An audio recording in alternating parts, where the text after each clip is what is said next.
de psiquiatría, pero bueno, más o menos ronda lo mismo, ¿sí? La primera es definida como la más común y universal de las emociones básicas del ser humano, presente a lo largo de toda la vida, constituye una reacción emocional ante la percepción de una amenaza o peligro. Y la otra dice que es una anticipación aprensiva ante un peligro futuro que viene acompañada de sentimientos de disforia o síntomas somáticos de tensión. Como yo les decía, es una reacción emocional que está presente desde tiempos muy, muy, muy lejanos. En esos momentos, como hace referencia a la figurita, sí, era una reacción que la utilizaban los seres humanos justamente para defenderse de todos los peligros a los que se supone o que estaban expuestos en ese momento. ¿Sí? La percepción de un animal, como en este caso, genera en el individuo despertaba como una alerta de que algo estaba por ocurrir y tenía estas reacciones, en ese caso, de huida, ¿sí?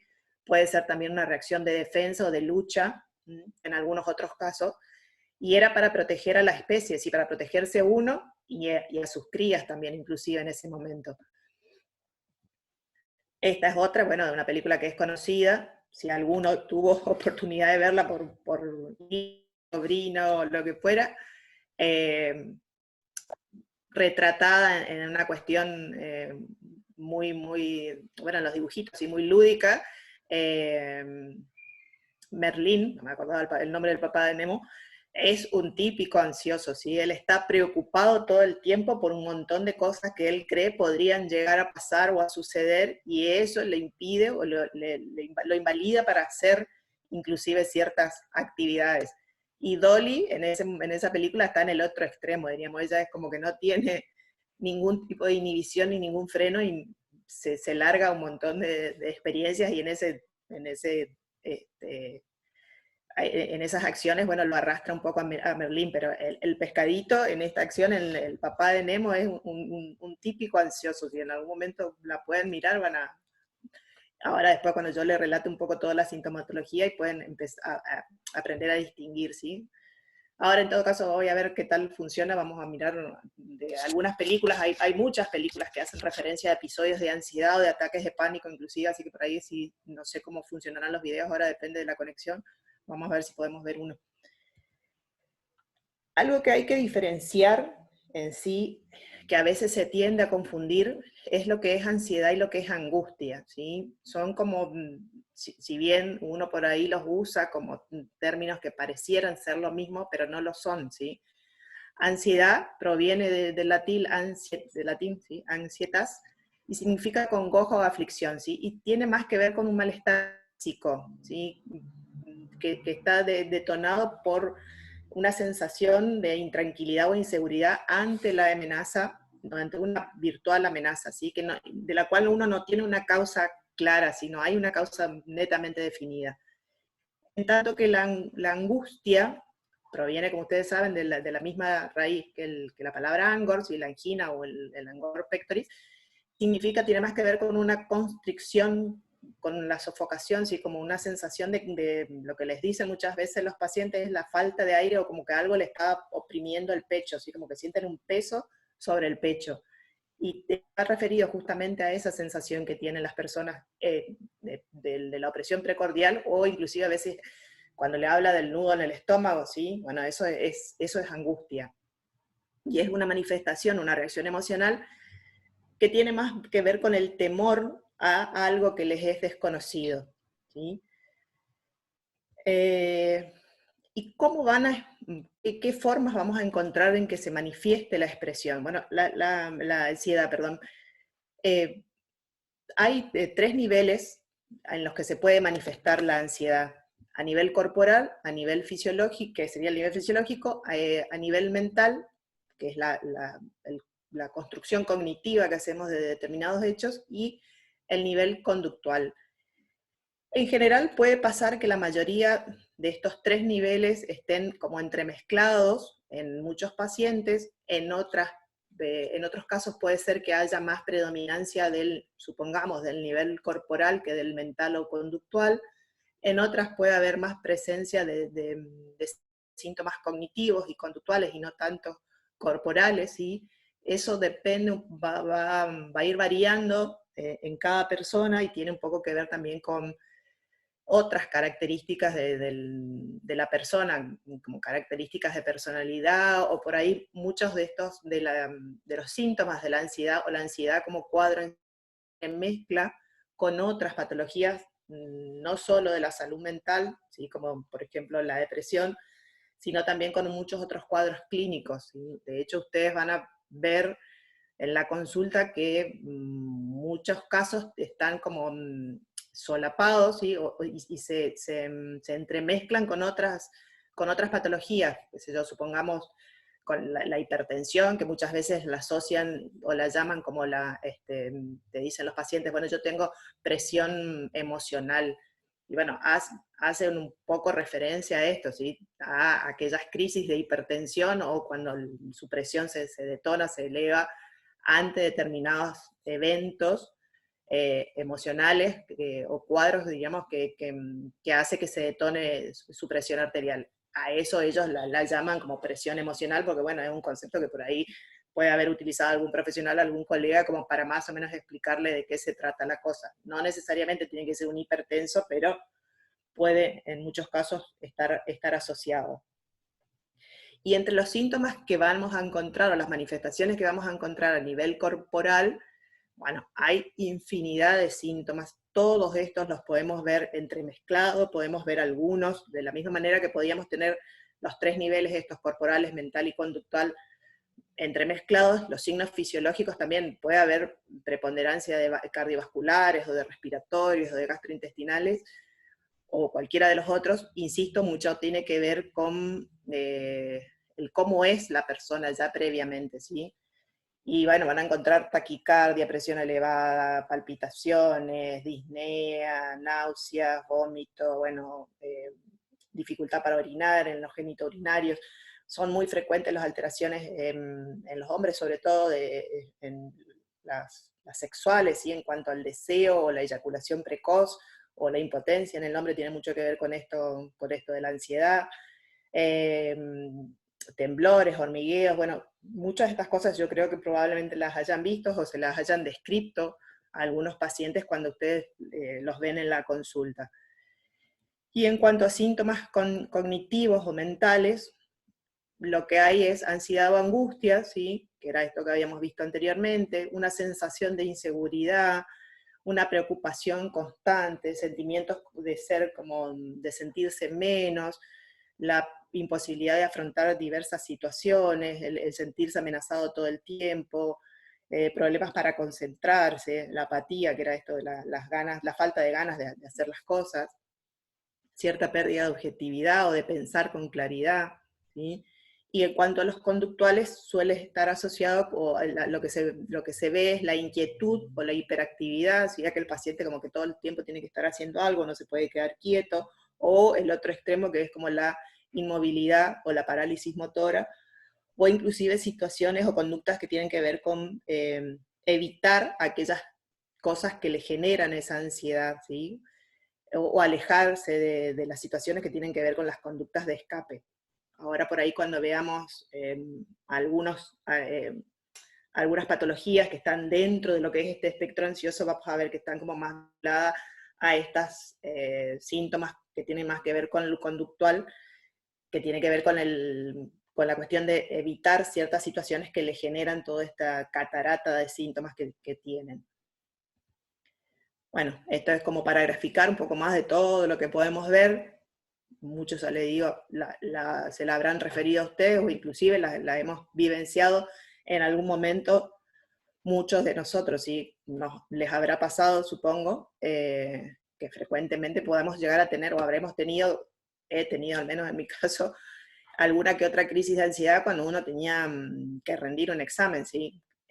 Habremos reaccionado de diferente manera, seguramente todos. A algunos les habrá detonado más por la cuestión de lo fisiológico, así con más sintomatología o gastrointestinal, malestar estomacal, o sensación de que vamos a vomitar, o otros a querer salir corriendo ante la perspectiva de la mesa de examen, ¿sí? Sobre todo cuando por ahí eran exámenes orales, que era cuando uno se ponía como mucho más nervioso.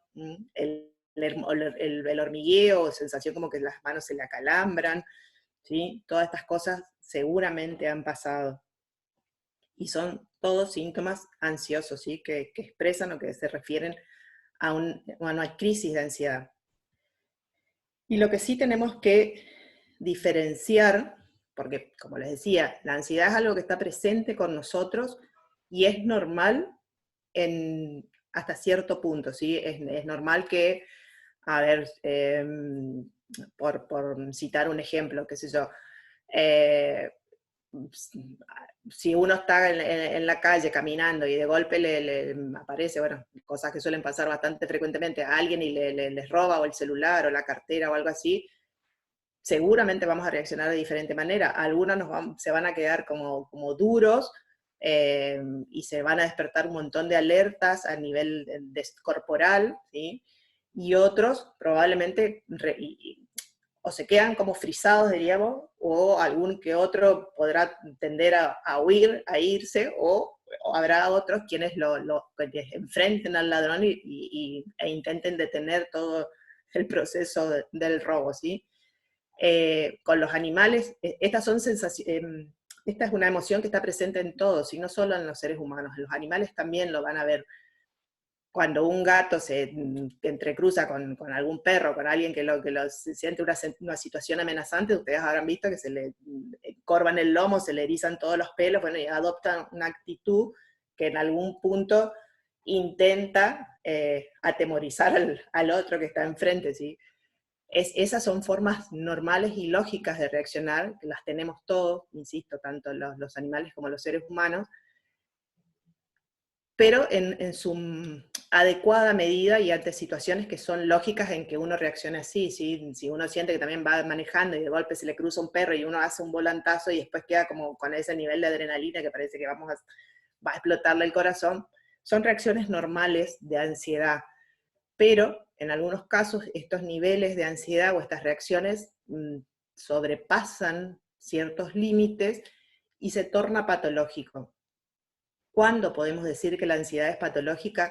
Cuando es desproporcionada o está muy por fuera de lo que el estímulo ese que lo desencadenó amerita, diríamos, ¿sí? Cuando uno reacciona de manera muy desproporcionada ante algo que es una situación muy banal, diríamos,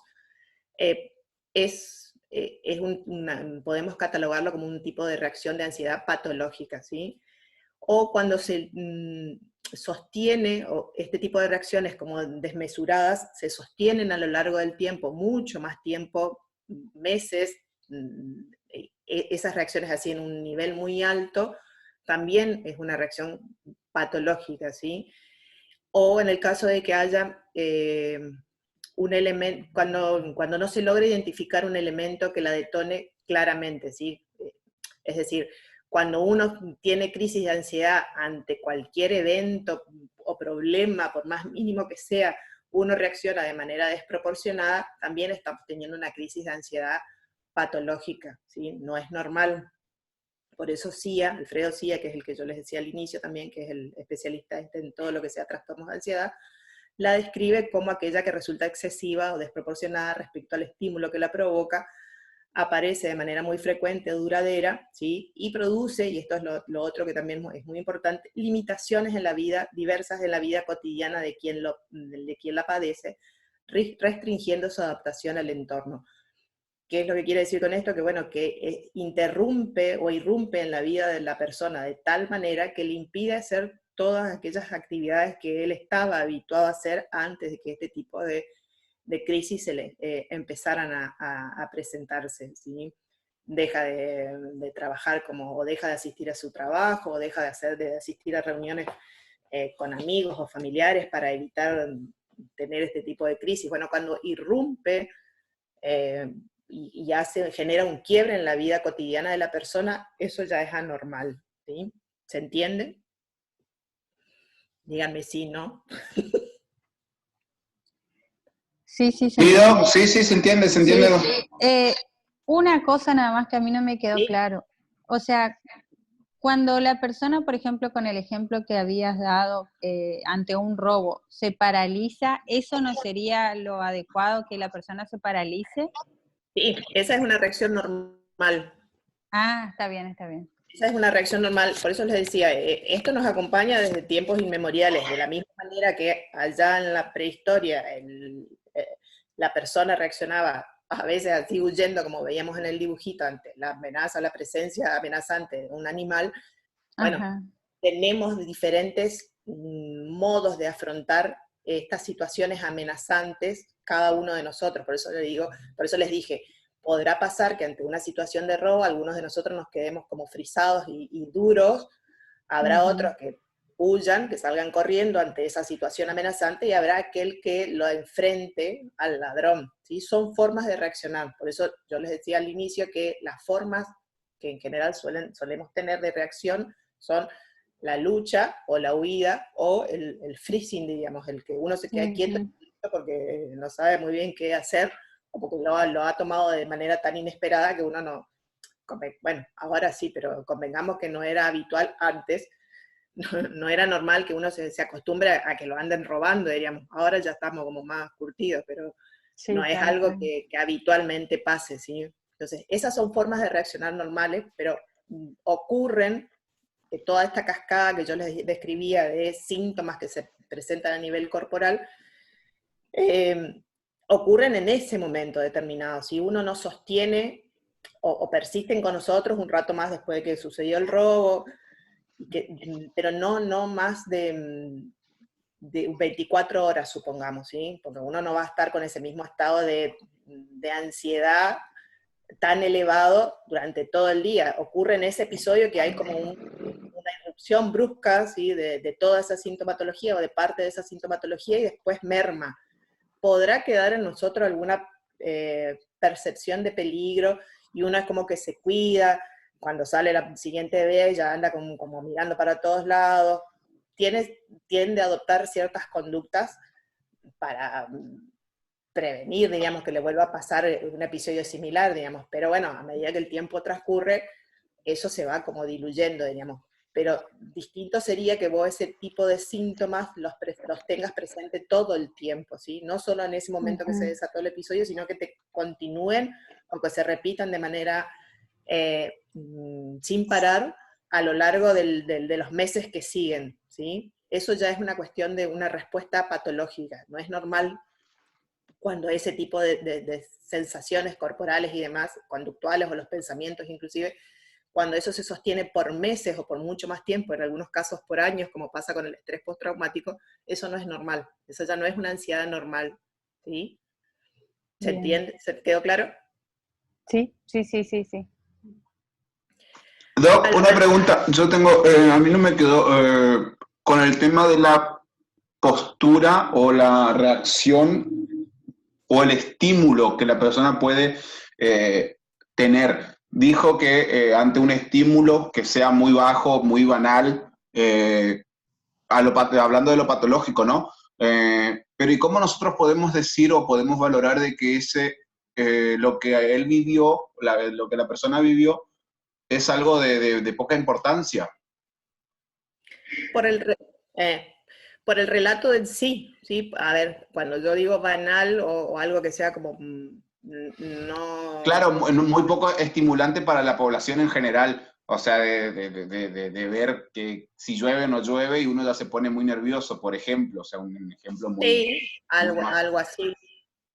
algo así puede ser, Pero sí. ¿y cómo nosotros podemos detectar de que es algo, podemos referir de que es algo muy banal, cuando realmente puede ser de que eh, para otras personas la lluvia tiene otra connotación, supongamos el dolor de rodilla, de que la persona se angustia porque sabe de que si va a llover le duele demasiado la rodilla, la cadera, empieza con los dolores. Entonces, ¿cómo podemos saber de que hablamos de una patología, de algo patológico o algo Algo normal. excesivo? Mm. Porque se tiene que dar la conjunción de las tres cosas, diríamos, ¿sí? Que, de lo que yo les dije. Un poco esto de que el estímulo no es el suficiente como para generar una reacción tan desmedida.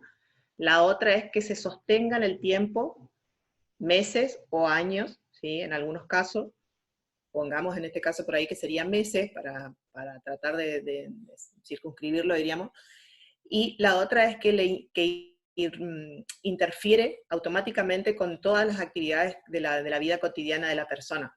Tomando un poco el ejemplo este que vos hablás de la lluvia, es probable que sí, que la asocio, que gran parte de su angustia se genere porque al pensar en eso o ante la probabilidad de que ocurra ese evento, la asocia con los dolores articulares y demás.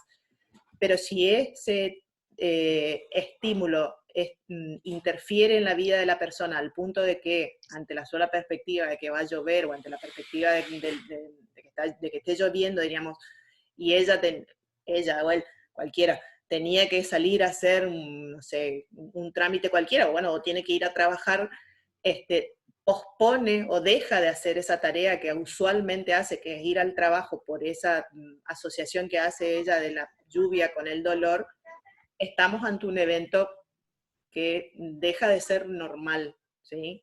Porque está dejando de hacer algo que habitualmente hace porque asocia ese fenómeno de la lluvia con el del tema de los dolores articulares. ¿Me explico?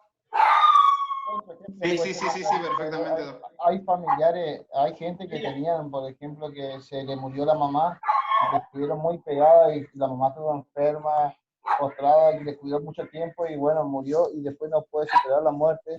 Y llega a veces los fines de semana, todos los domingos, llama y consulta porque le duele el pecho, le sienta adentro, bien angustiada, digamos. Y todos los domingos, pero todos los domingos no le erra, digamos. Siempre, eso es algo patológico. Me pasó, Sí, por eso lo digo. Siempre eso. El otro día casi no tiene problema, pero los domingos llega se tiraba, postrada en la cama, no se quiere levantar. Siente que le va a salir el corazón, te refieres así, y siente el dolor ahí en el pecho. sí. Algo que se asocia, a ver, la ansiedad se asocia a múltiples, no me acuerdo si tengo otros slides más adelante, a múltiples patologías, no solo, como les decía, de las que tienen que ver con la salud mental, como es la depresión, bueno, algunos trastornos de personalidad, el tema del consumo de sustancias, sino también es comórbida con un montón de otros cuadros, muchos de aquellos que, bueno, ustedes son más jovencitos, pero cuando cursamos psicología, psiquiatría, hablábamos de aquellos de las enfermedades psicosomáticas, ¿sí? ¿Se acuerdan? Que tenían que, ahí estaban un poco el tema del asma, el colon irritable, bueno, son cuadros que están muy asociados a todo esto de la ansiedad, ¿sí? Que se detonan o se agravan inclusive, o sí, en muchos casos se detonan inclusive, por las crisis de ansiedad, ¿sí? Está como muy entrelazado a ese otro tipo de patologías. De hecho, muchos de ustedes habrán visto que inclusive la medicación que se utiliza, por ejemplo, para aquellos que tienen colon irritable, está asociada a bueno, la trimebutina, supongamos en este caso, que es uno de los que se suele dar, con una benzodiazepina, que un poco tiene que ver con esto, ¿sí? De la ansiedad, como para bajarle un poco los decibeles, diríamos, y eso se ha visto que colabora bastante en tratar de controlar la enfermedad, si bien hay otros muchos factores que intervienen, pero la ansiedad y las crisis de ansiedad con determinados detonantes produce como picos por ahí de los cuadros, ¿sí? Las enfermedades que tienen que ver, las urticarias, las eczemas, todos ciertos procesos alérgicos también están muy asociados a esto.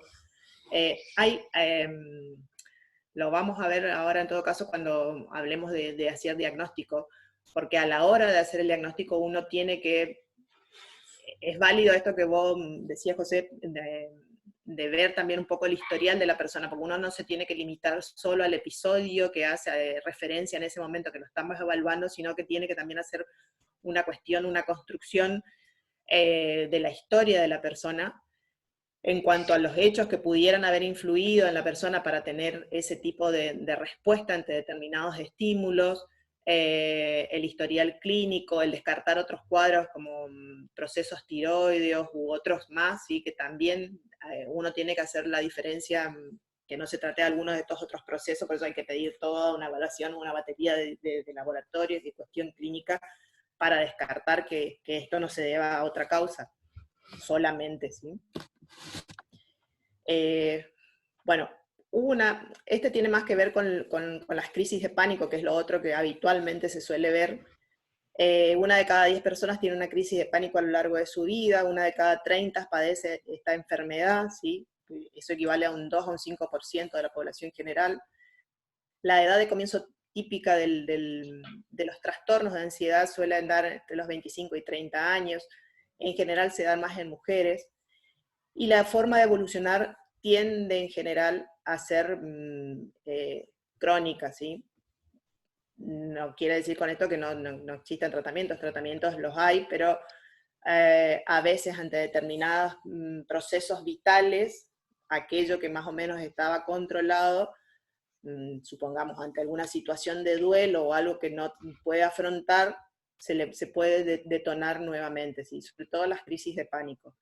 De hecho, en general hay estudios hechos que los trastornos de ansiedad, en lo que es atención primaria de la salud, son una de las causas más frecuentes en consultorio, y más o menos ronda el 20% de las patologías que se podrían llegar a ver, que se pueden llegar a ver de las que tienen que ver con la salud mental en atención primaria para el de la salud.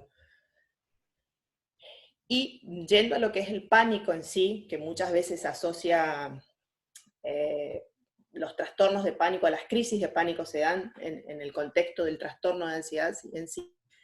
El pánico está definido como la vivencia o miedo o terror intenso, ¿sí? que genera una sensación de descontrol en la persona. La persona cree como que se va a morir ya. Los síntomas que atraviesa en ese momento son de tal intensidad que la persona siente que se va a morir o que está a punto de enloquecer, ¿sí? o que se va a desvanecer. Es un miedo a algo que no sabe reconocer o no sabe identificar, que irrumpe de forma brusca. En general tiene una duración limitada, ¿sí? Por eso son crisis de pánico, ¿sí? O ataques de pánico, pero son limitadas en el tiempo. No es que la crisis en sí dura horas, no. En general suelen entre 30 minutos y como mucho una hora, la crisis se resuelve o se controla, y después puede volver a repetirse a lo largo del día, y en general a medida que el cuadro se va agravando, se va repitiendo con mayor frecuencia. Y los síntomas son varios de estos que vimos, en general los mismos que hemos visto cuando vimos lo de las manifestaciones corporales, fisiológicas, perdón, de la ansiedad. El ataque de pánico tiene los mismos trastornos a nivel corporal, ¿sí? Las palpitaciones, la taquicardia, el que le suden las manos, que le pueden dar temblores, que parece inclusive como si fuera una crisis epiléptica, la sensación de que le falta el aire, la opresión esa en el pecho o en el centro del estómago, las náuseas, los malestares gastrointestinales están muy presentes, el mareo, la sensación de que tiene hormigas o a que se le acalambran las manos, que son las parestesias, son muy, muy frecuentes. Y los tres últimos son como muy característicos de la crisis de pánico, que es el miedo a volverse loco y el miedo a morirse, y la desrealización o despersonalización. La desrealización y la despersonalización son dos fenómenos en los que la persona siente como que en la despersonalización es como si fuera un espectador de afuera que está viendo todo el episodio desde afuera, diríamos, ¿sí? Su propio episodio, pero es como que se desconecta, diríamos, del cuerpo, y pareciera que ve el episodio desde afuera, no se siente, no siente que sea él mismo el que está ahí, ¿sí? Por eso está como mucho más asociada inclusive a esta cuestión del miedo a volverse loco, porque obviamente que no es una sensación normal y que a todo el mundo le pase, pero en ese momento de la crisis suele suceder, y entonces muchas personas sienten como que, ay, me estoy volviendo loco. Si bien ese fenómeno puede estar presente en otros cuadros psiquiátricos que tienen que ver con la psicosis, pero en este caso es normal y es parte de la sintomatología. E insisto, es algo que está limitado en el tiempo. Pero si la crisis de pánico, el trastorno de pánico no es tratado, no se empieza a trabajar con ese paciente, tanto en la cuestión farmacológica como en la terapia que se haga con él, este tipo de crisis se van a ir repitiendo más frecuentemente a lo largo del tiempo, y va a llegar un momento que va a tener una interferencia significativa en el desarrollo de sus actividades cotidianas, ¿sí? Bueno, estas son algunas de las complicaciones que puede haber, pero yo se las iba a poner y después me olvidé de buscarla. Hay una película muy vieja, no sé si alguno la habrá visto alguna vez, que es Copycat. Me va a salir el nombre de la actriz, la que hizo Alien, la vieja Alien, Sigourney Weaver.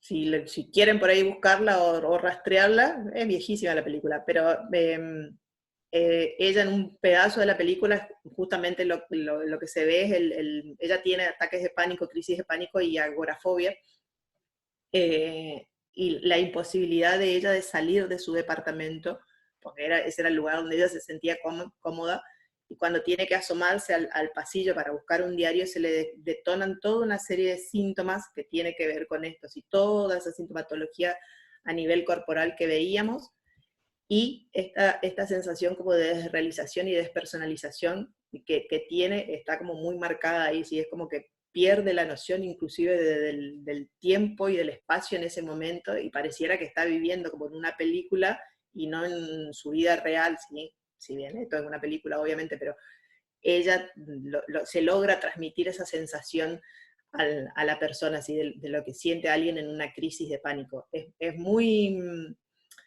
Para el que nunca la padeció, es como muy difícil el paciente transmitirlo, a veces explicarlo. Para el profesional, a veces por ahí uno puede llegar a interpretarlo, pero este está exagerando, una barbaridad, pero no. La sienten como un episodio de que en ese momento pareciera que se van a morir, se desesperan de tal manera que no logran, por eso les es muy difícil controlar las crisis de pánico, ¿sí? Por eso no solo se trabaja en este tipo de situaciones con la medicación, porque es necesaria para empezar a controlar los síntomas, sino también que se trabaja mucho con lo que es terapia cognitiva conductual, porque hay que enseñarle muchas cosas o mecanismos para enfrentar ese tipo de las crisis que le están apareciendo. Algunas complicaciones que pueden tener un trastorno o una crisis de pánico son aquellos que sufren úlcera gastrointestinal, un 17% sufren hipertensión, 44% tienen de trastornos depresivos secundarios, estos que les decía que se da frecuentemente con otros trastornos u otras enfermedades mentales.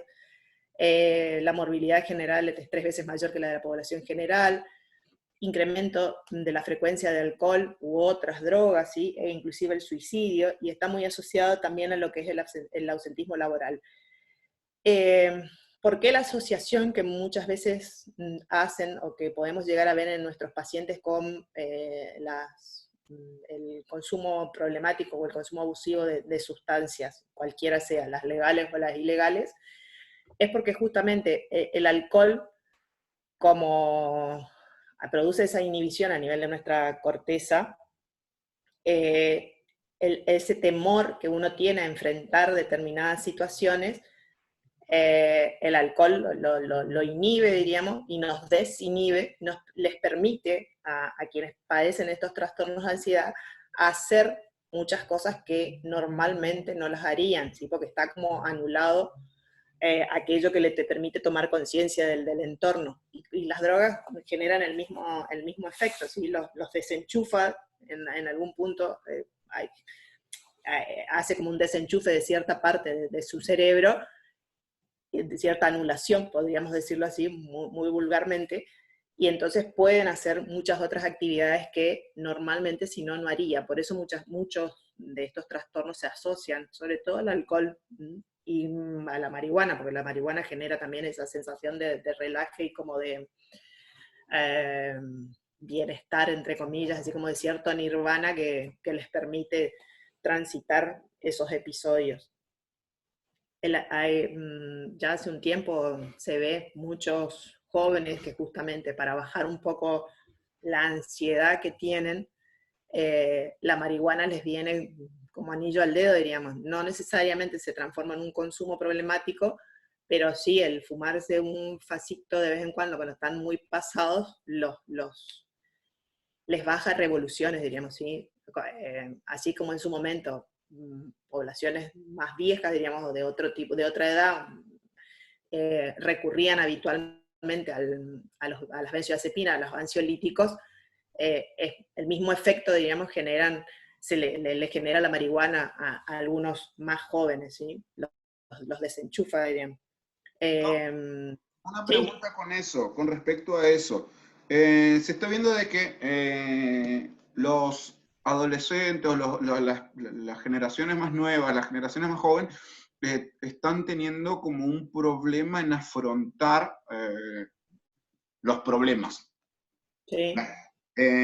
También puede ser por justamente esto, o sea, mi pregunta va básicamente a cómo influye esta adicción o no adicción, o este uso recreativo, por así decirlo, de la marihuana o de las sustancias que generan algún tipo de desinhibición o desenchufe, como dijo usted, ¿cómo repercute en la posibilidad de que la persona afronte estos problemas comunes generales? Ese es a ver, hay un trabajador social, ahora no me va a salir el nombre. Bueno, ya me está agarrando el Alzheimer y más para ser viernes. Bueno, no importa, un docente que nosotros teníamos hablaba justamente de la asociación que hay, sobre todo en épocas actuales, de todo aquello que tiene que ver con las adicciones en general, con la poca capacidad que está teniendo el ser humano en enfrentar los problemas, ¿sí? Como que no tolera el sufrimiento, por decirlo así, ¿sí? Y esa incapacidad para tolerar ciertas cosas ha hecho que uno, sobre todo, como vos decís, los grupos como más jóvenes, se refugien en este tipo de sustancias como para afrontar eh, la cotidianidad, porque en general, a ver, si uno lo piensa más racionalmente, eh, la vida en general nos pone diversas circunstancias y diversas vicisitudes que no todas son gratas, las hay ingratas y eso forma parte del aprendizaje cotidiano, del aprendizaje que tenemos que tener a lo largo de la vida, diríamos. Eh, el no saber enfrentar determinadas situaciones o no solo el no saber, el no enfrentar determinadas situaciones, problemas o lo que fuera que podamos tener, hace que uno se genere más este hábito a evadirlos con otras cosas como una alternativa más fácil de resolver esa problemática. Esto es mucho de lo que pasa en el adicto, ¿sí? El refugio que busca en una sustancia para no afrontar determinados problemas. A veces porque no tiene realmente la capacidad de hacerlo, no tiene las herramientas adecuadas para hacerlo, y otras veces porque es la salida más fácil, diríamos, más rápida que uno encuentra. ¿Sí? De la misma manera pasa con la medicación, digamos, ¿sí? Con los ansiolíticos y con algunos otros. Uno es como que encuentra refugio y respuesta en cuanto a aliviar la carga afectiva que tenemos en ese momento que nos invade. Es más fácil hacer eso que trabajar sobre aquello que nos genera algún malestar. Si me explico. ¿Sí? Pero esto nos pasa a todos, ¿sí? Esa poca capacidad que tenemos para responder a determinados problemas que nos presenta la vida en general, insisto, no tiene que ser un problema extremadamente serio, grave, sino cosas cotidianas, qué sé yo, una pelea con nuestra pareja, una pelea con nuestro jefe, cosas que vamos a vivir constantemente. Si uno no se habitúa a trabajar sobre esas problemáticas y a tratar de resolverlas con las herramientas que tenemos y a adquirir herramientas nuevas, todo ese proceso en general lleva mucho más tiempo de trabajo. Entonces a veces uno busca acortar el camino con estas otras alternativas. ¿Sí? No sé si te respondió la pregunta, me fui por las ramas. Sí, sí, no, era más que nada por el tema de la incapacidad que uno crea justamente a ir por el camino más corto Sí. y no poder generar estos métodos para afrontar los problemas o las situaciones de estrés, o sea, era eso, Sí, el uno nivel de tiene incapacidad que uno va generando por las adicciones o por el facilismo.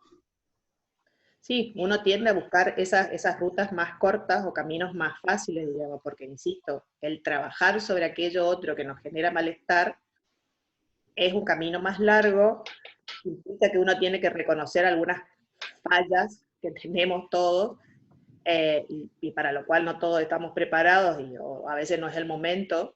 Es un trabajo como mucho más engorroso y más a largo, y da sus frutos más a largo plazo, ¿sí? Hoy por hoy, en general, lo que uno trata, o lo que uno ve, sobre todo para aquellos que trabajamos con la salud mental, es que la gente busca respuestas a corto plazo, necesita respuestas como ya, como que esta cuestión de la ansiedad, de que está muy presente, en que no sabemos esperar, todo tenemos que resolverlo ya, cuanto antes mejor, digamos, cuanto antes dejemos de sufrir mejor, cuanto antes me pase el dolor mejor.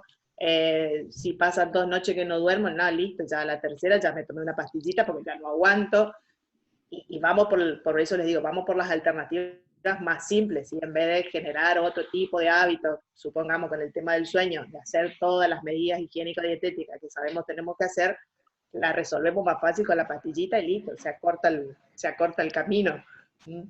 Esto es como muy usual de ver hoy por hoy, pero también tiene que ver con el ritmo de vida que uno tiene, ¿sí? A veces los tiempos no son del todo generosos con nosotros y no nos permite tomarnos esos tiempos extras que deberíamos tener para trabajar algunas cuestiones que tienen que ver con nosotros, con nuestra persona y con nuestras relaciones.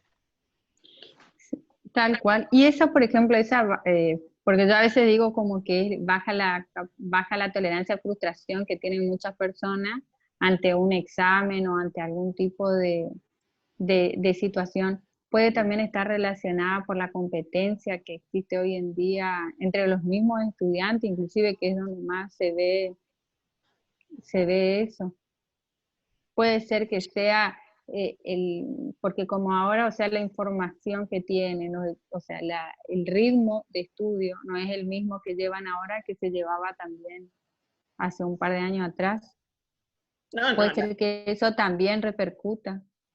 sí, de hecho, si uno lo mira objetivamente, yo creo que las exigencias hoy por hoy son mucho menos que Son las más. que se tuvieron en otras épocas, ¿sí? Antes estábamos como mucho más exigidos de horario y de rendimiento y un montón de cosas, y ahora la vara ha bajado un poco, ¿sí? Pero se ve mucho eso en los estudiantes, para nosotros que estamos en el gabinete de bienestar, es como una consulta cotidiana de la poca capacidad que tienen los estudiantes para responder ante determinados problemas que les surgen, digamos, y sobre todo esta cuestión que tiene que ver con los exámenes, a ese tipo, al examen oral o escrito, o algún otro problema que tengan durante la cursada. Tienen muy poca, como vos decís, en parte, tolerancia a la frustración y muy pocas herramientas para afrontar esos problemas que se les presentan, ¿sí? Y necesitan automáticamente buscar refugio por otro lado para ver cómo resuelven eso. Pero uno que por ahí está como más curtido y tiene más años, vos los escuchás decir, miércoles, pero está un poquito desmesurada su Sí, reclamo, tal cual. pero bueno, también uno tiene que ponerse en los zapatos del otro, como se dice siempre, y en la cuestión empática tiene que estar ahí, y bueno, también para su contexto, para su edad, hay que ver como toda una serie de cuestiones, bueno, sí, es lógico que les pase eso. Aparte porque es mucho de lo que ven en la casa también, sí, no han crecido en ese tipo de contexto. Exactamente. No es una cuestión, es una cuestión generacional. Sí. Bueno, siguiendo un poquito, eso era más o menos lo que es el trastorno de pánico, lo que vimos recién. Insisto, lo que les dije al principio, la ansiedad, si bien el trastorno de ansiedad generalizada en sí es un cuadro, una entidad en sí, el espectro ansioso es mucho más amplio. Si el espectro de los trastornos de ansiedad incluye a la ansiedad, al trastorno de ansiedad generalizada en sí, al al trastorno o las crisis de pánicos, incluye a la agorafobia, a la fobia social, que es la otra que vamos a ver ahora, y algunas fobias en general. Antes también estaba incluido dentro de este espectro ansioso lo que era el estrés postraumático y el trastorno obsesivo compulsivo, ¿sí? Ahora para nosotros, para la salud mental, la psiquiatría en sí, hace un tiempito nomás, lo que es el trastorno de estrés postraumático como entidad nosológica en sí, fue sacado de lo que son los trastornos de ansiedad en sí, y de igual manera el trastorno obsesivo compulsivo también se sacó de ahí porque se consideran que ambos tienen características muy particulares, propias en sí, que los hacen, le dan categoría suficiente como para una entidad en sí cada uno de estos, ¿sí? Por eso no están más incluidos dentro de los trastornos de ansiedad. Pero las fobias y la crisis de pánico y el trastorno de ansiedad generalizada en sí, sí están todavía dentro de toda esta gama. Las fobias son como esta es un tipo de fobia que vamos a ver, después hay fobias, muchas otras cosas, de hecho hay unos nombres como muy raros que se les han ido aplicando a cada una de las fobias dependiendo de los objetos, pero esta es una de las más frecuentes que van a ver y que está, la tomé porque está usualmente asociada a lo que es el trastorno de pánico, y la agorafobia es el miedo a sentirse solo. Actualmente se utiliza esta definición, ¿sí? El miedo a sentirse solo, desamparado, sin escape e imposibilitado de recibir asistencia en caso de tener una crisis de pánico. Antes se decía que la agorafobia tenía que ver con la imposibilidad de una persona de estar en espacios cerrados. No es solo el estar en espacios cerrados, sino que es a tener esa sensación del desamparo y no tener la posibilidad de escape, ¿sí? O de tener ayuda o de recibir ayuda en el momento que le agarra la crisis de pánico. Y se ha visto que hay lugares o situaciones que la detonan, como también actividades que evitan los pacientes hacer, porque usualmente les detonan una crisis de pánico o empiezan con toda esta sintomatología que habíamos descrito ya anteriormente.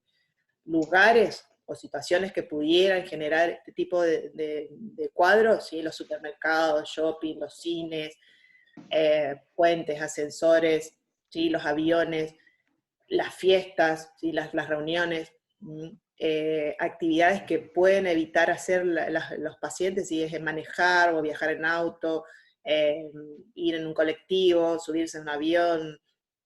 En algunos casos es estar solo en su casa, aunque eso es más raro porque en general en la casa es donde se sienten más a resguardo. El hecho de esperar en la fila o la cola de algún lugar, banco, supermercado, estar en espacios abiertos o salir a espacios abiertos a hacer alguna actividad, también le genera todo este malestar. ¿Sí? Nosotros teníamos un paciente que se le generaba todo este tipo de cosas cuando empezó a tener este tipo de crisis de pánico asociadas a su agorafobia en un cine, ¿sí? Empezó un día cualquiera con todo el cortejo sintomático que les describí, de las parestesias, el mareo, las sensaciones que se iba a morir adentro del cine que estaba con su pareja, y pensó que se estaba por infartar, si salió un ratito a tomar aire, no le pasaba la crisis, seguía con esa presión en el pecho, bueno, resultado, se cortó la película y terminó en la guardia de un hospital.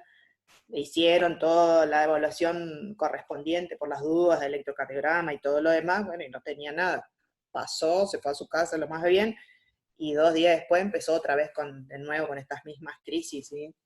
Y así se le siguieron repitiendo de manera cada vez más seguida, hasta que, bueno, hizo el derrotero que hacen habitualmente todos los pacientes ansiosos o con crisis de pánico, que es dar vuelta por todos los profesionales habidos y por haber, clínicos, cardiólogos y demás, porque por cada síntoma que se presenta van como haciendo la asociación y visitando un profesional con una especialidad distinta, hasta que, bueno, a algunos le dicen, no, lo tuyo, no tenés nada, porque esa es la respuesta que habitualmente escuchan y que no les gusta demasiado, vos no tenés nada, estás re sano, es el estrés o son los nervios, tenés que ir nomás a un psiquiatra o a un psicólogo. Bueno, y ahí a duras penas suelen terminar con nosotros, pero en general la mayoría da toda una vuelta o un recorrido por otros por otros profesionales antes de llegar a nosotros.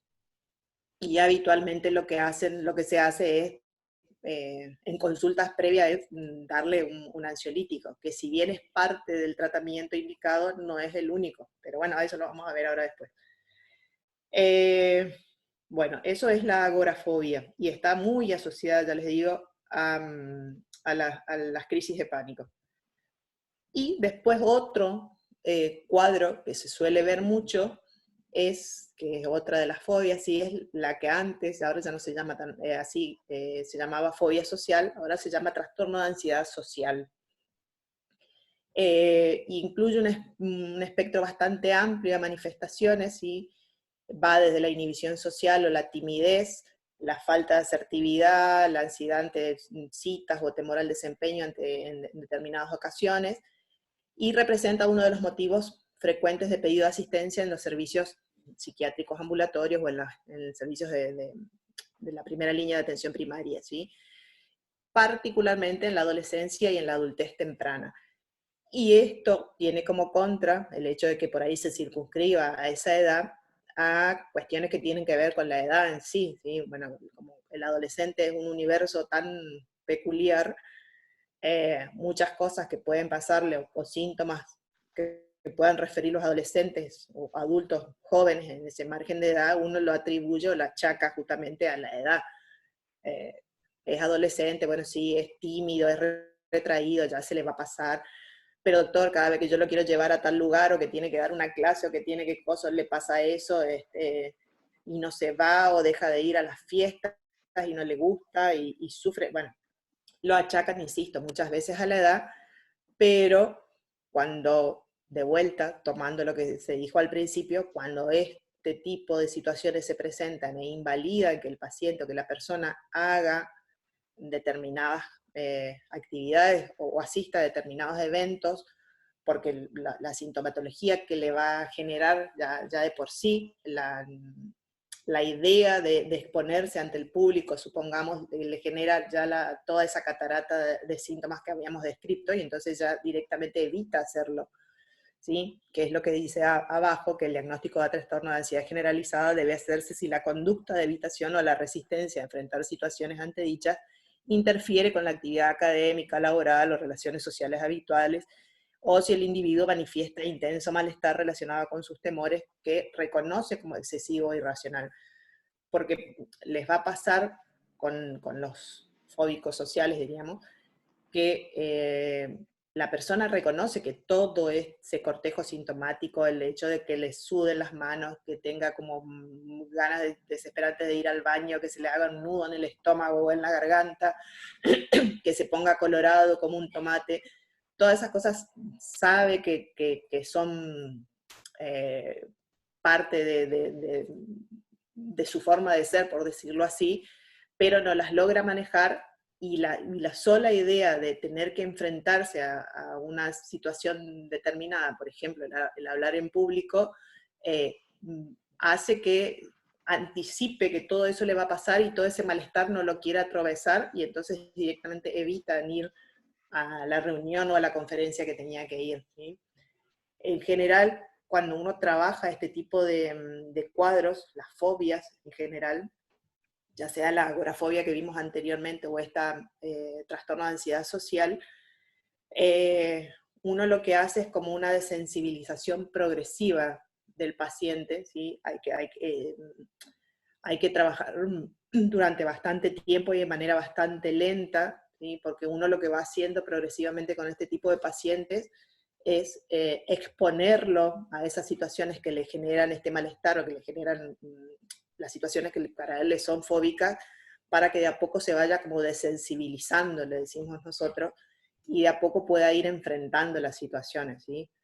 Insisto, a alguno le pasará que cuando tiene que ir a dar una clase o a exponer delante de algún auditorio, bueno, se muere y pasa gran parte del tiempo en el baño previamente y sufriendo, y después, bueno, a lo mejor logra llegar hasta la tarima donde tiene que dar la charla, y da la charla, y una vez que empieza, en general suele mermar todo ese malestar, pero hay personas que no lo logran manejar, y que sienten todo el tiempo lo que el paciente, lo que piensa el fóbico social es que aquel que los está escuchando los está evaluando, piensan como que están haciendo el ridículo, piensan que no tienen capacidad para hacer eso de ir a dar la charla, se sienten menos, se sienten evaluados todo el tiempo, ¿sí? Ese tipo de pensamientos son los que uno tiende a tratar de corregir en la parte de la psicoterapia.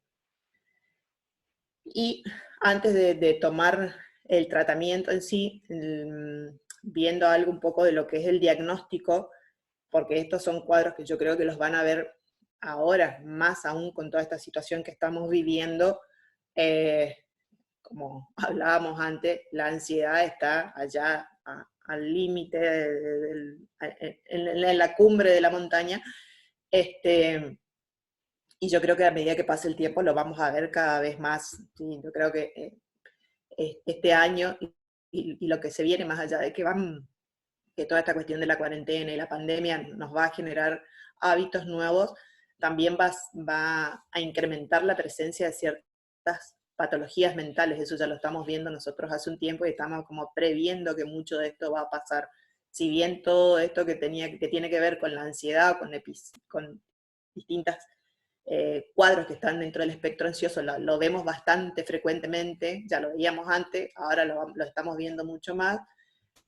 También vamos a empezar a ver más cuadros que tienen que ver con trastornos del estado de ánimo, como la depresión, e incluso se prevé empezar a ver también muchos cuadros de estrés postraumático, sobre todo mucho en lo que es el personal de la salud que están en la primera línea de batalla, diríamos, que están con el tema de los pacientes de COVID, ¿sí? Aquellos que estén en la UTI y demás.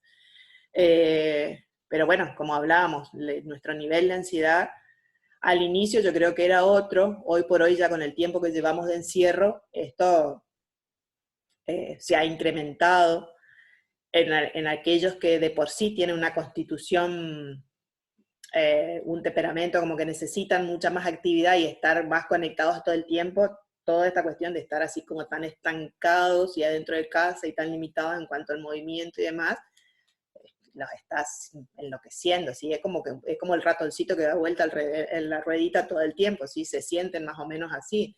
El encierro no es, si bien uno entiende que en estos momentos es necesario para cuidarnos, pero el vivir en esta situación de encierro en general no es lo natural, no está dentro de las cuestiones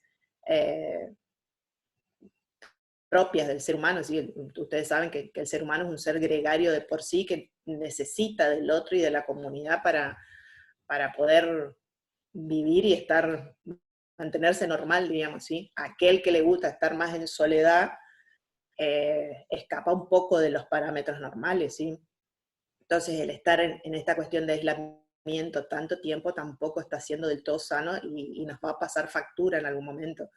De hecho, yo creo que cuando empecemos a tener las primeras salidas, para aquellos que están, bueno, algunos de ustedes que están trabajando en la calle ya han pasado, diríamos, seguramente por alguna de estas sensaciones, pero aquellos que todavía, los que estamos de este lado de la orilla, que estamos más limitados en nuestros movimientos, nos pasa, o por lo menos me pasa a mí, que cuando las pocas salidas que hago, las sensaciones van variando, ¿sí? Por ahí uno siente como que está cometiendo ciertos ilícitos, parece que estuviera, no sé, se siente como un espía dentro de una película, siente como que todo esto que estamos viviendo es una película, y hay como toda una serie de temores generados, porque bueno, obviamente nuestra sensibilidad, e insisto, nuestra ansiedad está allá, y la angustia también está muy presente en niveles bastante elevados. La irritabilidad, como decía Mariana, la poca tolerancia que tiene la gente, todo eso forma parte de lo que es un cortejo de los síntomas de la ansiedad, ¿sí?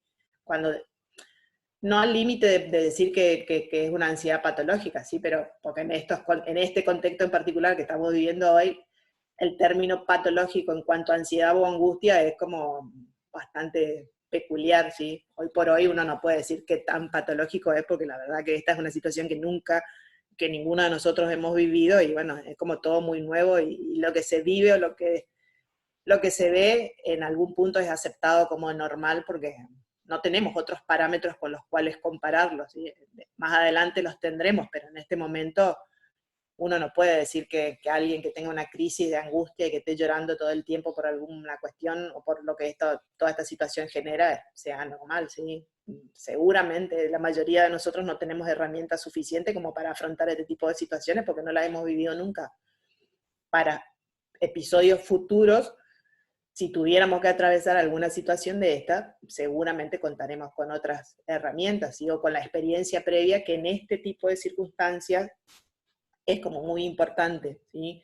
Cuando uno trabaja todo aquello que tiene que ver con los primeros auxilios psicológicos en las situaciones de catástrofe, se sabe que aquel que ya ha experimentado una situación de catástrofe previa, ¿sí? Supongamos a un terremoto, las inundaciones o cuestiones similares, tiene como un bagaje de conocimientos previos y de experiencias previas aprendidas y vividas que en circunstancias como esta le ayudan, ¿sí? Acá no tenemos zona ni de terremoto, ni de tsunami, ni de nada por el estilo, sí de inundaciones.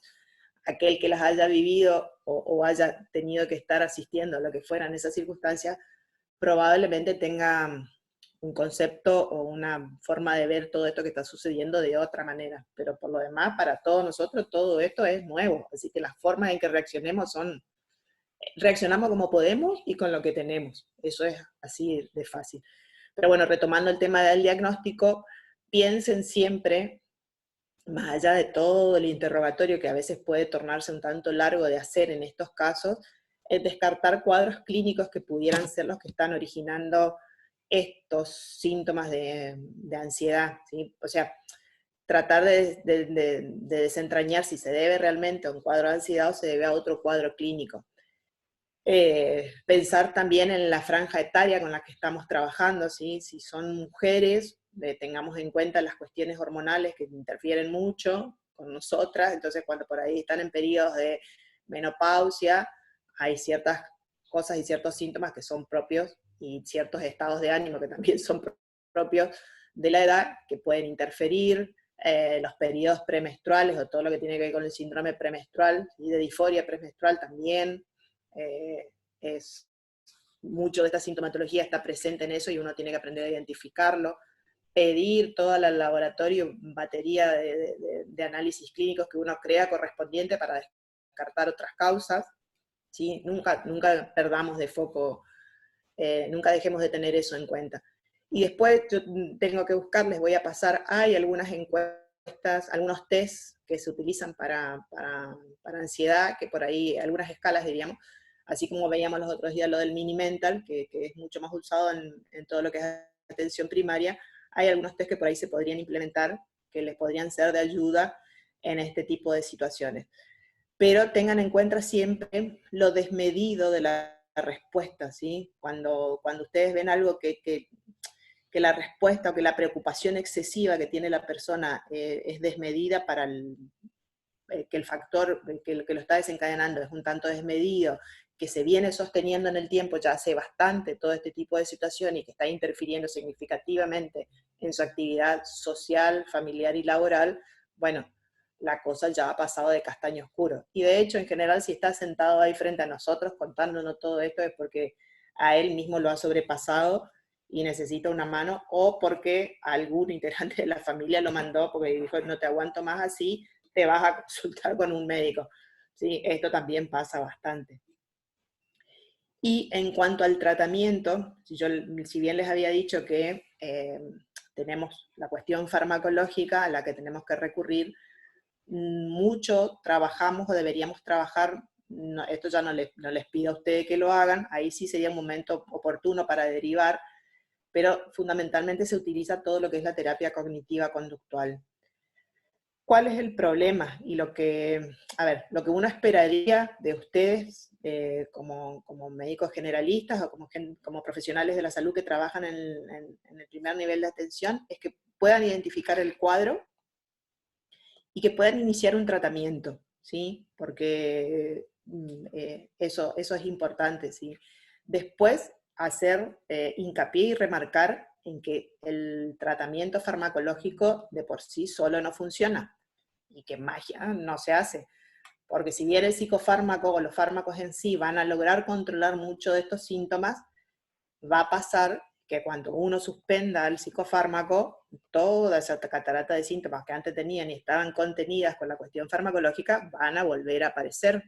Entonces, ahí es importante que hagan hincapié en el recurrir a algún espacio, o buscar un espacio psicoterapéutico donde se pueda trabajar estos aspectos desde distintas situaciones, desde la parte de la terapia cognitiva conductual, porque uno tiene que trabajar sobre los pensamientos que irrumpen en los pacientes en ese momento, y sobre cambios en los hábitos o conductas que tiene el paciente, que tiende a tomar ante determinadas crisis.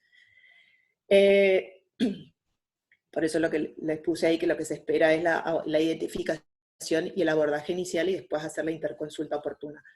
¿Cuáles son los psicofármacos básicos con los que nos manejamos? Los IRS, ¿sí? Los inhibidores de la recaptación de serotonina, y las benzodiazepinas, los ansiolíticos.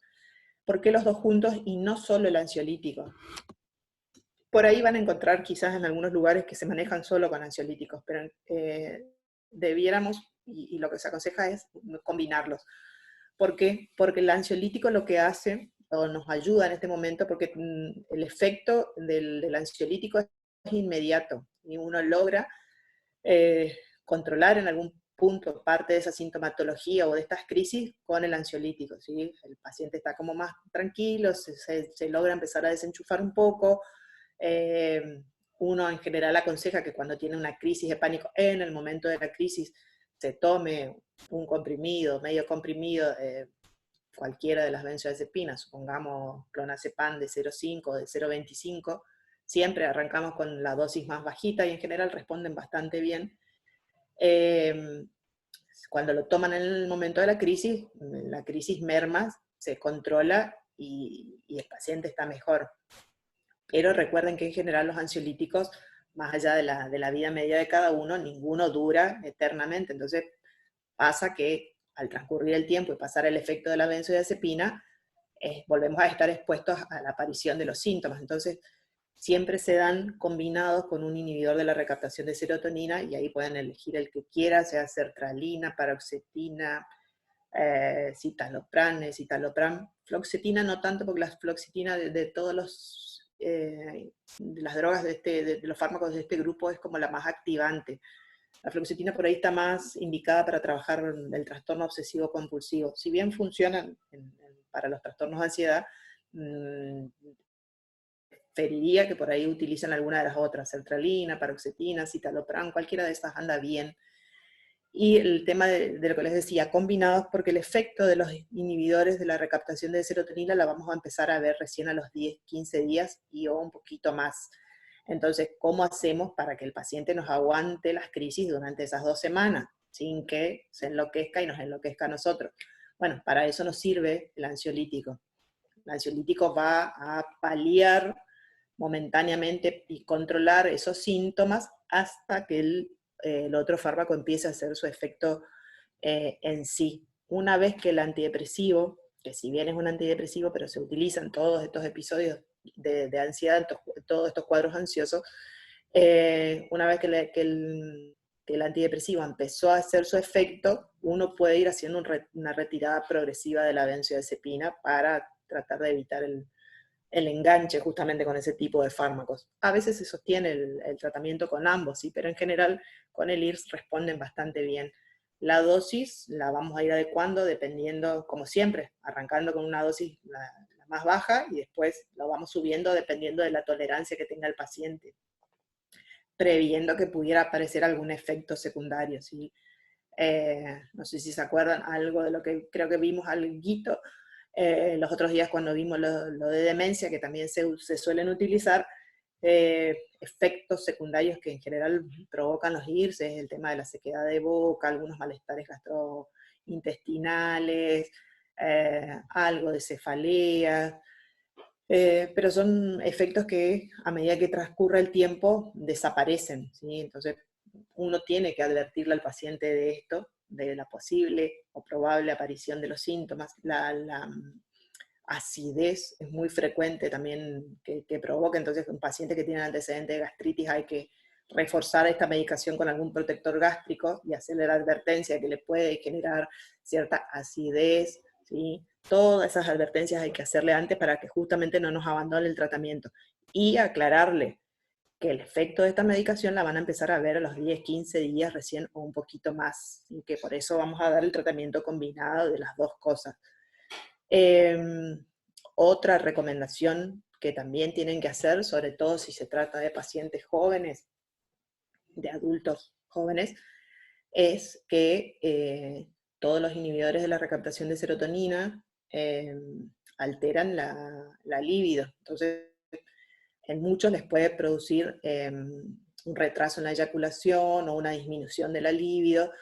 Todo eso también hay que advertirlo porque también puede generar abandono del tratamiento, ¿sí? Si de golpe, no sé, al paciente, a la persona que se la damos está en pareja, bueno, puede haber algún reclamo del otro lado de ¿qué te pasa? Que no estamos teniendo ganas o no estás respondiendo de la misma manera. Bueno, entonces hay que hacerle la aclaración que ese tipo de cosas les puede pasar para que adviertan al conviviente, digamos, ¿sí? Para que no desarrollen alguna cuestión de celotipía innecesaria. Y después lo de la terapia cognitiva conductual, eso se va trabajando dependiendo del cuadro. Como yo les decía, en el caso de las fobias, uno trata de generar cierta desensibilización ante ciertos eventos. De manera progresiva, se empieza trabajando en forma individual, en algunos casos después se hacen espacios grupales, sobre todo para tratar de hacer espacios de role-playing, hasta que uno vea que el paciente está en condiciones y lo saca al medio a enfrentarse con la situación que le genera esa fobia. Por ejemplo, si fuera el tema de la fobia social, bueno, uno hace un trabajo agresivo, primero de forma individual, tratando de, en general en estos pacientes que la respuesta en sí es desmedida, pasa que cuando uno, trabajando en el consultorio directamente, uno hace que evoque o que se imagine una situación, se imagine, supongamos ustedes le dicen al paciente, piense que que tienen que dar una conferencia mañana y sitúese en la situación de la conferencia, a ver qué es lo que le va a pasar. Y ante la sola perspectiva de esto que ustedes les dicen, de que tendría que dar una conferencia, el mismo paciente empieza a generarse todos esos síntomas como una cuestión anticipatoria, ¿sí? de la rubicundez en la cara, de que le transpiran las manos, de que le agarra taquicardia, de que tiene el malestar gastrointestinal. Entonces lo que uno trata de hacer es que aprenda a controlar esos síntomas y aprenda a obtener otro tipo de recursos en esos momentos, ¿sí? Muchos tienen que ver con la respiración, con tratar de relajarse, de analizar las posibilidades de qué es lo que podría pasar, o qué es lo peor que le podría ocurrir en ese episodio. Entonces uno trata de situarlo en ese contexto hasta lograr que mermen un poco toda esa sintomatología. Cuando uno ve que más o menos está en situación, puede pasar a una instancia grupal o puede llevarlo en vivo, diríamos, a ponerlo en esa situación a ver cómo responde. Se supone que esperamos que se responda bien. ¿Alguien me estaba Perdón, queriendo? Nora, Sí. ¿aquí es que se usan las técnicas de imaginería? Sí, en parte sí. Sí, sirve. No hay mucho, a ver, una contra que por ahí podemos llegar a tener en estos ámbitos es que no muchos hacen, acabo de ver que está mal escrito cognitivo, no muchos psicólogos hacen terapia cognitiva conductual. De los psicólogos en sí, en general en la zona no son demasiados, la mayoría hace todo lo que tiene que ver con psicoanálisis. Por lo cual varios de nosotros, de los mismos psiquiatras, hemos tenido que aprender, o hemos trabajado y nos hemos formado algunos en lo que es la terapia cognitiva conductual en sí, ¿sí? Porque es otra dinámica, se trabaja sobre otros aspectos, las respuestas son distintas, ¿sí? La cuestión del psicoanálisis transita por otros lugares y necesita otro tipo de respuestas. Entonces, en estos casos se trabaja, como vos decías, Amada, mucho con la imaginería, en el caso de lo que yo les decía, bueno, el tema del role-playing, en el caso de los ataques, de las crisis de pánico, mucho con lo que tiene que ver con técnicas de relajación y de respiración. Es toda una cuestión bastante ardua por ahí en algunos casos, porque hay varias cosas por trabajar, hay anotaciones que muchas veces tiene que hacer el paciente. Se trata de que él tome conciencia de los síntomas y de las cosas que le pasan y que pueda aprender a identificar que son desproporcionados en algún punto y que aprenda a tomar herramientas o adquirir herramientas para enfrentar esas situaciones, ¿sí? O aprender, por lo menos aprender a, perdón, por lo menos aprender a manejarlas. Lo otro que les iba a decir que me estaba olvidando es, la medicación en estos casos nos es útil, sobre todo el tema de los inhibidores de la recaptación de serotonina, porque si nosotros pretendemos empezar a trabajar ciertas cosas desde la psicoterapia con el paciente en plena crisis, se complica mucho, porque los niveles de ansiedad o de angustia que se desencadenan o que detonamos planteando determinadas situaciones son inmanejables para el paciente, entonces también son inmanejables para nosotros en la terapia. Necesitamos que empiece a bajar un par de decibeles para poder empezar a trabajar desde lo terapéutico de una mejor manera, porque si no es como que estamos remándola en dulce leche, dirían vulgarmente. Bueno, y creo que eso era todo. Tips. Eso era todo. Preguntas, dudas, debe haber muchas. ¿O no?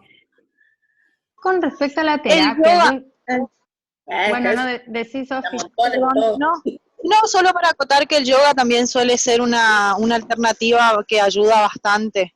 Y lo otro que están, gracias, no sé quién me dijo, pero sí, totalmente. Sofía, Eso, Mindfulness usan sí, otros. eso, mindfulness también. que está muy, muy en boga. El yoga sobre todo porque enseña justamente las técnicas de respiración adecuadas. Vieron que habitualmente si alguno practicó el yoga alguna vez, te van a decir que nosotros respiramos pésimo, porque no respiramos, no hacemos la respiración abdominal, diríamos que deberíamos hacer, sino que hacemos la otra que es más cortita y como que respiramos más superficialmente. Y justamente Porque lo que... querés ocultar la panza. Exactamente, tener que inflar la panza con un globito. A mí nunca me salió, pero bueno. Eh, pero sí, eso es ideal. Víctor tiene un Uno máster en manda, esto, estoy diciendo por hay que ahí. mandar mucho a los pacientes a hacer eso, a hacer yoga. ¿Qué decís? Rito Perdón. tiene un máster en eso, en hacerla, y yo estoy yendo por el camino de Rito. De inflar la pancita, decís vos. Respiración abdominal se dice. Pero es con aire que se infla, no es con otra cosa. Se fue. Ahí está Rito. Se ofendió y se fue. Sí. Y con respecto a las escuelas, porque también están los pacientes que te dicen que suelen hacer terapia y te nombran las diferentes escuelas, por ejemplo, la escuela, bueno, todo lo que es la terapia según Lacan, según Freud, después creo que hay una que es conductivista, bueno, que es la que se estaba diciendo. ¿Eso tiene que ver también en el tratamiento o cómo se le puede asesorar en eso al paciente cuando viene Estoy con yendo a buscar algo para esa... comer, nada más, por eso estoy escuchando, pero no Es que puedo la hablar. conductual me parece que es la única que acompaña Sí, mejor el proceso. sí, La, por eso les el decía, análisis no sirve. que no te escuche algún psicólogo, algún Sí, porque psicoanalista. encima, o sea, no, Sí. a eso voy, cada vez hay más psicólogos y cada psicólogo tiene su escuela.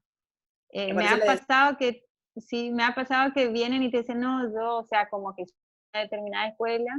Entonces, en estos casos, si uno le tendría que asesorar o orientar al paciente para un mejor tratamiento, sería más la que... sí, tienen que tratar de buscar a alguien que haga la terapia cognitiva conductual, si es Sí, para tratar este tipo de cosas. El psicoanálisis, que es la mayoría de lo que hacen la mayoría de los que están en sí, la sí, zona, sí. se han formado en eso, va por otro lado, diríamos, ¿sí? No está ni mal, ni bien, ni es mejor ni peor, Ujú, diríamos, hay gente a la que le sirve, pero lo que pasa es que esto muchas veces necesita respuestas a más corto plazo.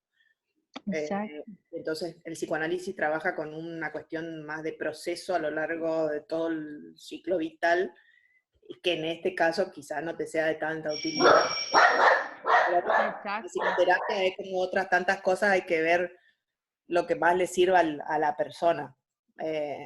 Pero son modos distintos de trabajar, son dos vertientes terapéuticas diferentes, totalmente diferentes, tienen otras pautas, es una dinámica muy distinta, diríamos. Y bueno, y después también tendrá que ver ahí en la cuestión transferencial, ¿sí? Por más que uno haga terapia cognitiva conductual, si uno no logra la transferencia adecuada con el paciente, insisto. Pero bueno.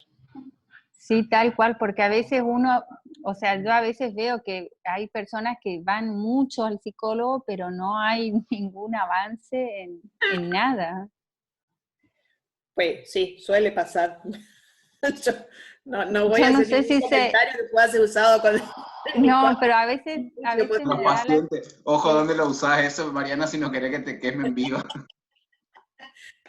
No, pero a lo que yo voy, que muchas veces los pacientes se pierden más con, o sea, con algunos psicólogos, porque o vienen más confusos o mareados, o realmente esa es la idea del psicólogo No, pues. para el tratamiento, no sé. Pero sí sé que hay muchas escuelas y el paciente mismo te dice eso. Muchos psicólogos ni revisan más que le medican nada más, chao. Eso pasa. Es que en Psiquiatra, realidad el psicólogo no puede psiquiatra. El medicar. psicólogo no medica, Psiquiatra. ni revisa. Psiquiatra, Se perdón. psicopatea todo nomás. Sí. Bueno, che, tenemos que vivir de algo. Pero son muy buenos. Sí. José, vos preparate, te vas a hacer cha después. ¿Por qué? Cuando le dijiste que Rito hace respiración abdominal. Tenemos buena respiración, Rito, fíjate lo bueno. No podía contestar porque venía conduciendo. La respiración abdominal podemos hacer solamente los que tenemos panza, pues. Se nota más, ¿no? Los otros no se Perdón. nota, sino... Menos estresados estamos todos. Perdón, una pregunta más, porque la verdad que es muy frecuente el paciente, y en la facultad, bueno, y en el departamento vemos muchas pacientes que vienen, sobre todo las mujeres, ¿cierto?, que vienen con dolor precordial, parestesias. En ese caso, o sea, nosotros ¿cuál sería el mejor, más allá de que se le hable, que se trate de tranquilizar la paciente?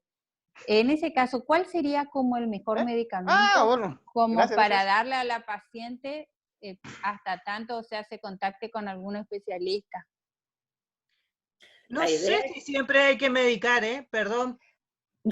Pero cuando pasa Claro, sucesivamente... ponele, en una crisis, nosotros tenemos alumnas sobre todo, muchas, en crisis sí, en el momento, y después ir viendo. Nosotros después, ya, en ese instante a veces le hacemos intervenir a María, y ahí también el encuadre y el enfoque interdisciplinario tiene muchos resultados, y algunos inclusive también van después con Nora. Pero es Pero en entre el caso, la sí, en el caso interdisciplina de que que... decide, me parece, si queda medicada o no. Sí, insisto por ahí, Mariana, en lo que les había dicho al principio. Es cierto, es muy frecuente que los estudiantes tengan episodios de crisis de ansiedad, pero porque yo creo que el mismo contexto y las circunstancias que están viviendo, el transitar por la facultad, las exigencias de la facultad, de cada materia, los exámenes. Pero no solo alumnos, o sea, Bueno, por eso, personas... retomando la cuestión de los alumnos. En ese caso, así como dice Amada, uno siempre debiera hacer la evaluación interdisciplinar y ver si uno puede manejar la crisis esa en ese momento, tratar de controlarla y ayudarla a manejarla. Si la cuestión uno ve que el probatorio en la evaluación es como mucho más severa de lo que pareciera en primera instancia, y esto ya viene afectando a su vida desde hace un tiempo, bueno, habrá que tomar otras medidas. Y si no, la otra que habitualmente pasa en muchas guardias es que aquel que viene con algún trastorno o crisis de ansiedad, de angustia o de pánico en el momento, se liga una benzodiazepina intramuscular y se acabó, digamos. Pero porque por ahí, en esas circunstancias, en esas emergencias, digamos, no hay como mucho espacio pensado, y menos de la cuestión interdisciplinar, a una escucha, ¿sí? Porque la urgencia se maneja en hospitales generales sobre todo de otra manera. Exacto, Entonces, me refería más que nada sí, a eso. Ahí ya, y listo, solucionamos eso, y bueno, como muchos te dirán, interconsultar con algún especialista, porque esto va un poquito más allá de una cuestión de solo nervios. ¿Sí? Porque exacto. Los pacientes se suelen decir, yo soy muy nerviosa, doctora, pero yo siempre fue así. Sí, seguramente hay por eso les decía, tiene mucho que ver también con la constitución de uno, del cómo uno es ya de siempre. Pero cuando esto se torna inmanejable y irrumpe de tal manera en nuestra vida cotidiana que afecta a la pareja, a la familia, genera malestar continuamente en el entorno familiar, irrita ya inclusive a los otros miembros de la familia y se torna inmanejable con la persona, bueno, estamos pasando a otro nivel y deberíamos empezar a pensar en alguna cuestión, en alguna intervención terapéutica, del orden del que o psicoterapéutica, o psicoterapéutica y farmacológica, eso se irá viendo después. Pero Yo la tengo idea en mi sala, es que ustedes puedan, perdón, sí. en mi sala tengo una de mis enfermeras, digamos, que sufre supuestamente ataque de pánico.